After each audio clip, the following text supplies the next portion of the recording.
Cav, welcome back to me, welcome back to Thailand. True Blue Tar here from Thailand. I hope you're doing well. It's one Parahasabodi, is it Parahasabodi? No, one put.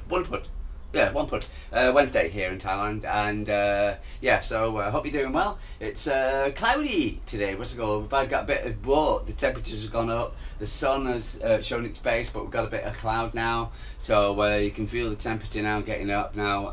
What's it called? It was quite cold. It's been quite cold the last few days. I've been wearing t-shirts when I'm going to bed.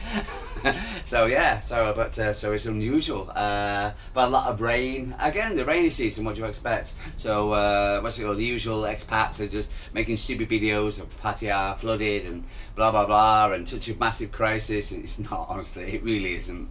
Like everything else, it just expanded. People need to make something out of nothing, like the hotel situation. Nobody's coming to Thailand. You see all those videos, it's all crap. It really is. There's we have a downshift on the amount of Chinese tourists coming to Thailand, because they are the biggest people who come to Thailand, biggest amount of people come to Thailand, and Cambodians, etc., because of the conflicts, etc. But apart from that, there's more Germans coming here, there's more Brits coming here, there's more, so for instance, and so there's, depends on where you go, loads more Indians in Thailand. So if you see anything about Thailand's losing blah blah blah, or this is this or this or this, you know, and just ignore it. It's just total rubbish. It's just people making up stories and just talking crap. So it is the low season. It's the low season, you know, and it's you get that probably in Europe. If you were in Mallorca, for instance, in Spain, you would get that. You get the peak season, where the peak travelling season, then you'll get the low season. And it's a holiday. And it's holidays. Anyway,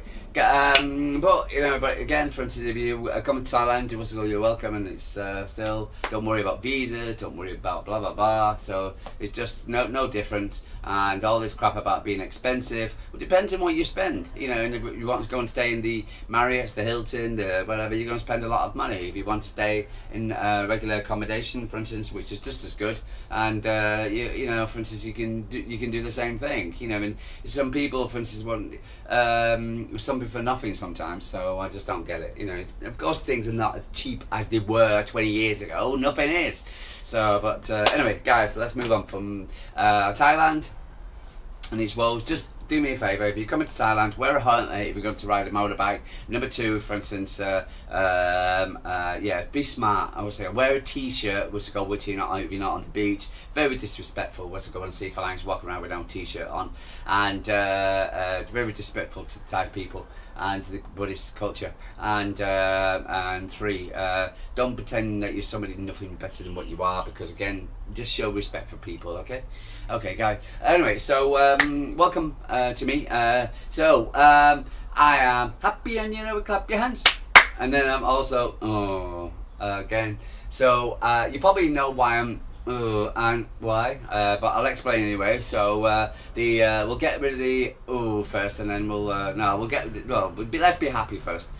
So the fact is, they won the APT, for instance, and even though there was tenuous reporting from the MVT, from Gally Sarvagas and a few on Sky Sport and Talk Sport, whatever, I think everybody's kind of come to the agreement now that Manchester City won the case. Simple as that. You're going to get the anti-Man City, the rags. They're going to be clearly Manchester City have got what we wanted.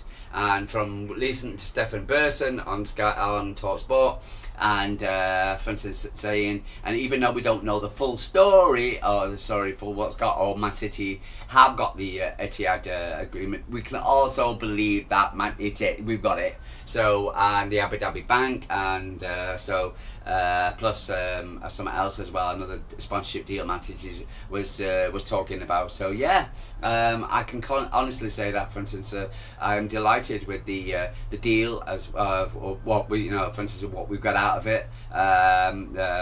The fact is, they've caved. The only thing they've got that can show for it is that Man City are not going to take them to court. Again, Stefan Burson said, what Man City got a free hit. We had nothing to lose apart from the court costs, and they had everything to lose, the Premier League. And I think, for instance, they've caved 100%. I saw a reporter, and he said his editor said, if you're walking up the court steps and you're the person who brought the court case, and then suddenly the person who you're taking to court suddenly decides to settle, you know that, for instance, you've won. So so it's clear to see that Man City have won, and by the looks of it, for instance, the Etihad deal could be up to £1 billion, or £1.7 billion, and could be the largest deal ever reported. So, which is absolutely superb. So so I'm more than delighted. So, for instance, of the APT, for instance, even though we got a continued APT, that Man City have got what we needed, which was basically the plan altogether.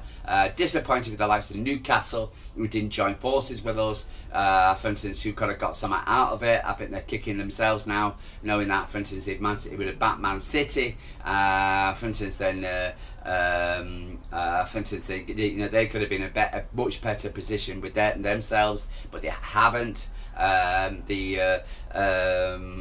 So they've got their own selves to blame, but they can, so let's see what happens with them, and other teams as well. I think a lot of other Premier League sides are not very happy with what Man City have got. But there you go. This is what happens when you stand up to the red cartel in the Premier League, and so for instance, in which they did not do. So so Man City win. We're the winners, without a shadow of a doubt, and so for instance, we come off with another £1 billion investment. So one from Puma, one from the Etihad. Happy days. Man City singing a song, dancing along. Other bit of good news was Erlin Haaland. It was just seeing the 11-1 victory by Erlin. I think they won 9-0 last time, but against this team, but they won the 11-1. Erlin in fantastic form, having his 3 stitches after his fight with his door, and but he looked absolutely in fantastic form. They stayed for the 90 minutes, which was a bit surprised, but when you're enjoying yourself, scoring 5 goals, looked at great goals as well. So Lee looked on form. Oscar Bob came on, also looked good, got the penalty plus other bits and pieces, so happy with that. So they'll return back to Manchester City because we need them, because of the news, and also, for instance, Ruben Dias and Bernado Silva played for Portugal with them, and so for instance, which was excellent. So Ruben Dias, which is good, and scored a goal, an important goal, for instance, for them, and which was excellent, and Ruben Dias scored as well. Ruben Dias did not score. That's Erlin getting his 5 goals. Congratulations, Erlin. So happy for you, and really, really, really good. So, for instance, 10 out of 10 performance. The only bad news was this one. Oh, I can't believe it. In international breaks, have them in pre-season, have them at the end of it. Why do you have it in the middle of a start of a season, etc.?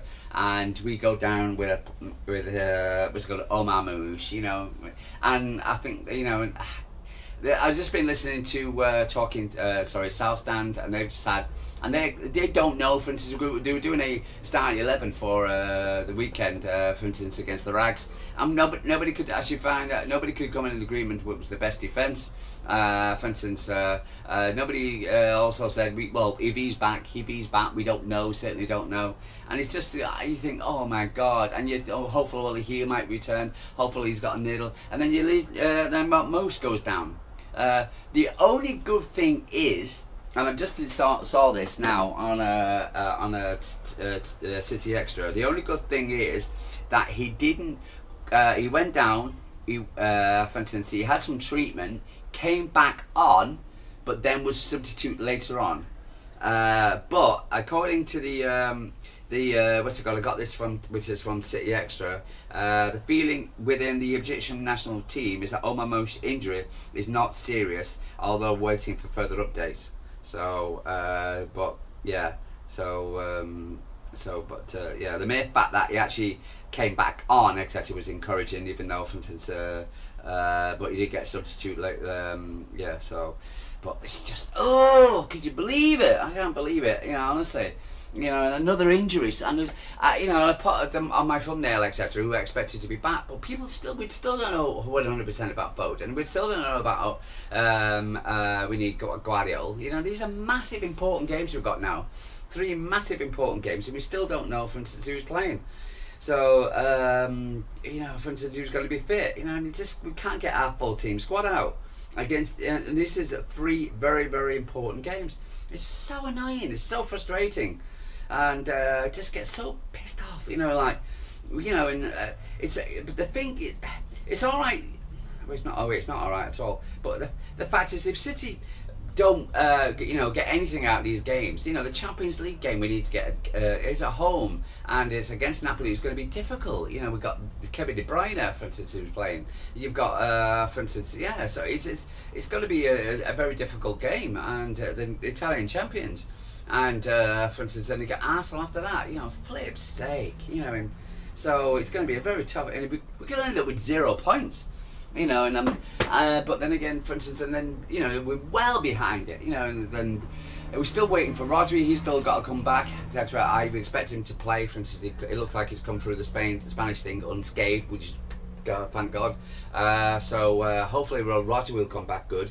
So for instance, play on Sunday. We don't know who's going starting goal, Trafford or Donnarumma. That's not much of a massive issue. I'm just perplexed, etc. For instance, with the amount of injuries last season, etc. Injuries really killed us. It really did. And but this season again, for instance, we started off, with a half decent squad, a good decent squad. We got rid of what they call the unks, as they were, a lot of the unks. And so for instance, and now for instance, we got to go and for instance, go into this, etc. Knowing that, for instance, we've got players down already. For instance, we still Phil Foden, we lost him for the season last season, etc. But and now we've got. Phil Foden, we're still going. We're hopefully Phil Foden will be back, etc. Ryan Ignori, for instance, whether he'll be starting left back. AK-47, is he going to be enough? John Stones, that was the muscle injury. For instance, it's just so frustrating. Rico Lewis, Nicola O'Reilly, they pulled out, just a double pull out. Just unbelievable injury after injury. It's where injury hit all the time. And so whether the other seasons are catching up to us, but we need a settled squad. We need a settled defence, 100%. And I think it could be a very difficult start to the season by the feel of it. Even though I'm trying to be optimistic, it does feel that, for instance, it's going to be a difficult start to the season. And I, especially with the amount of injuries we're getting, and. God, I just don't know. So I'm happy about the APT. Happy for Erlin and Ruben and Silva, etc. For instance, last night England won 5-0. Whatever. And James Trafford didn't play, so he'll be back. So, but I just worry. I do worry about the fact that we're picking up injuries against into a running of 3 mega important games. And so I am worried. I am concerned, but but I'm happy for the APT, and I'm happy for what happened. So happy, sad. So yeah. Anyway, but guys, let's just hope that, for instance, we see players reporting back for duty. I know Pep's going to have this kind of strange press conference where he's going to be. I hope the reporters, and if I'm talking to the reporters now, ask questions about injuries. Who's injured, who's not. We need to know who's playing. And I don't want Pep going giving the old, well, I don't know, we'll see, we haven't taken training yet, I will see tomorrow, and I've got to wait till Sunday morning, or, for me, was to go for, because of the second part of the press conference, before I find out who the City squad is, because that's really frustrating, having double part press conference again, and Pep being elusive of who's back, who's not. We need to know, for instance, because, and again, I'm very concerned about who's injured and who's not. So, yeah, it really is frustrating. You can tell by my voice. Anyway, so I'm going to love you and leave you. I hope you have a really good day. True Blue Thai from Thailand. Like and subscribe. Tell me what you're thinking. Come to Thailand asking me any questions. You're more than I'll tell you the truth. But other than that, for instance, yeah, and I'll speak to you tomorrow. Let's just keep an eye on the TV screens and find out who's walking in and who's not. So, for instance, but otherwise that. Sorry, Cat from Thailand. I'll take care and speak to you tomorrow.